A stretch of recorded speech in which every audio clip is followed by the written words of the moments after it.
non succederà assolutamente nessuno strappo e si troverà una quadra fra le 6 regioni al voto, la città di Venezia e gli altri comuni capoluogo che andranno a votare quasi in concomitanza con le regionali.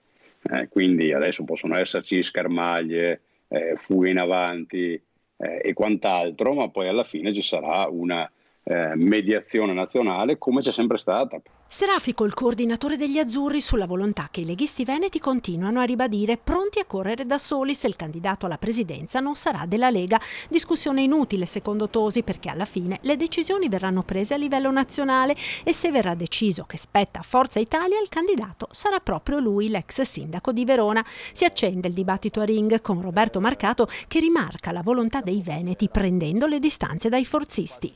Loro hanno una visione, ripeto, per quanto mi riguarda, una visione della politica vecchia del secolo scorso, dove la Roma si mette là e riempie le caselle secondo delle logiche nazionali. Io sono convinto che non debba essere così. Poi avrà ragione Flavio Tosi, per quanto mi riguarda da leghista sarà una sconfitta e un fallimento. Io immagino che la politica dei prossimi anni, la politica nazionale deve essere la sintesi delle volontà territoriali.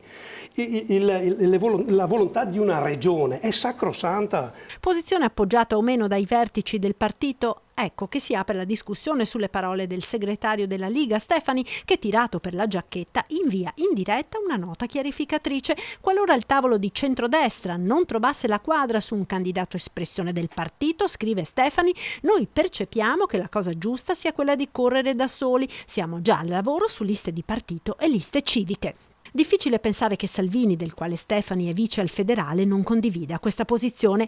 La Liga tira la corda, ma si arriverà allo strappo nel centrodestra? Fratelli d'Italia, dopo il successo elettorale alle politiche e alle europee, rivendica la guida della regione, ma alla fine i meloniani saranno disposti a cedere il Veneto, magari con altre contropartite nello scacchiere nazionale? Diplomatica la risposta di Elena Donazzan, l'ex assessora volata in Europa, che non ha mai fatto mistero delle sue ambizioni su Palazzo Balbi.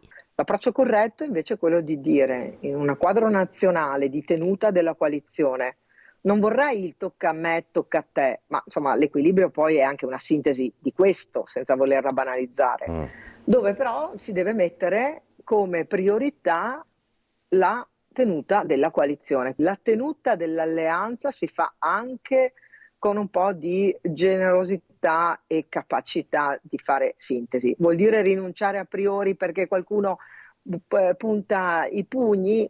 No, io spero appunto che questo rapporto non sia un rapporto di forza, ma sia un rapporto di lealtà nella coalizione. Interessante in quest'ottica l'esito finale del sondaggio di Ring. Lega e Lista Zaia possono vincere da soli la domanda? Ebbene, il 56% degli oltre 6.800 telespettatori ha risposto no.